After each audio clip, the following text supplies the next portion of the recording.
How you guys doing? Hey there. Alright, so I'm going to cover a little problem I'm having. I'm going to be able to solve it, but it's something that has to be solved. And I'm surprised how many people don't really know about it. I guess real Chrysler people do know about the throttle pressure issue with the transmission. And it becomes a real problem when you start with aftermarket intakes and, you know, your carburetor gets up, you know, higher than your linkage and now nothing lines up and blah, blah, blah, all that. So it just starts to become an issue real quick. So I'm just going to share a solution to it. One of them is run a 4-speed. That fixes the whole problem. The other, well, let me show you here. The other problem, the other solution, if you're going to run an automatic, is you're going to have to go with a manual valve body. So look right here. You can see where the factory, brackets would have bolted to those 2 bolts right there. And look how high the carburetor is setting. That's not going to work. And I have an inch spacer underneath the carburetor on top of that. So I'm getting close to starting this thing, and now that's when I'm getting to this kind of stuff. This air gap intake is wonderful. I really like it. It works well. It's worth horsepower on over other intakes just because of the way everything cools under there. The carburetor sets up, and it's a dual plane air gap. Edelbrock, it's like $500 and some intake. It's a good intake, but as you can see, none of the stock linkage is going to line up for the kickdown, and you have to have a kickdown. Here's the cable I'm going to use, 6-cylinder cable. That's what this car was. I'm going to see if I can get that to work. I'm just reusing the original cable. Got my nice shiny radiator in there, and I want to talk about that too, but we'll do that in another video. You're going to like the price of that. Alright, so the solution is this. The Transgo TF3, notice what it says here, full manual control, and that's what it's going to be. That's what's in the kit. It's not a whole lot of stuff, but honestly, it's a instruction sheet that's more catered to real familiar people with transmission people. You know, transmission guys are really good at it. They're much more to understand. I mean, it does give directions, but it says right here, this is not a do-it-yourself, and unfortunately, that's how they've done it. And I don't know why. You know, they should have catered it a little bit more to.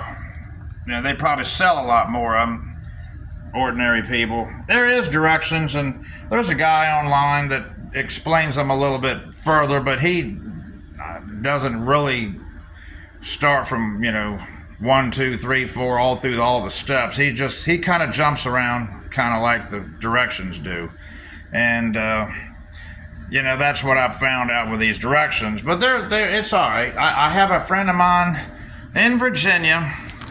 I'm going to send that up to him, the whole thing, and I have a valve body I'm sending him. And the cool thing is, if you have a 904, which is what I have a 6-cylinder 904. I'm going to send him that. This guy's been working on transmissions forever, and he is absolutely able to. He's done bunches of these, and they come back perfectly. It is full manual, but the 904 valve body will bolt right into a 727. You have the little rod, the parking rod that they're shorter on a 904 than a 727, so he's got one. I've got to send him mine when I get the valve body back from him, and I swap them. I'll send him back bad. That won't work. You have to. The valve body works, but the parking rod doesn't. So there's a difference. They're a little longer in the 727. So you do have to make a adjustment there. But there's just no way around it. You gotta maintain that throttle pressure. And what I mean by throttle pressure, for anybody watching this that is not familiar with what I'm talking about, I got a bunch of old transmissions over here. This is a 904. There's the 6-cylinder one, and I've already robbed the valve body out of it. As you can see, the hole is there. So, but that's where it comes through. But this right here is part of the kickdown. You see how it moves that? So that's got to be back. That's full pressure position. That's like idling, engine idle. And if you try to run the car in this idle position, it doesn't apply enough pressure inside the transmission for the clutch packs to grab and work and all that. So they burn up, and they burn up quick. So you've got to have a way to apply this pressure. Now you can tie this thing back with a wire tie, and it'll work. At least the transmission won't burn up, but it won't shift the way you want it to. It'll shift kind of funny. But when you go through up to a reprogramming kit like this Transco TF3, that makes it work right. It'll work right under full pressure. And it explains in there how to turn the pressure and set it at full pressure and just permanently full pressure without the use of a kickdown rod. So anyway, that's my video for this issue. That's what you want, the TF3 Transco, if you want to go full manual. Now they do have a TF2. It's a little different. Not sure. That one I don't think is full manual, but that's what I'm doing. So I thought I'd make this about this whole issue, so that not so many people are like, man, my transmission burned up in a few miles. I didn't do anything with the kickdown. I didn't know about. I've heard people tell me that they didn't know about Chrysler's, the mandatory throttle pressure on a Torqueflight, and it is mandatory.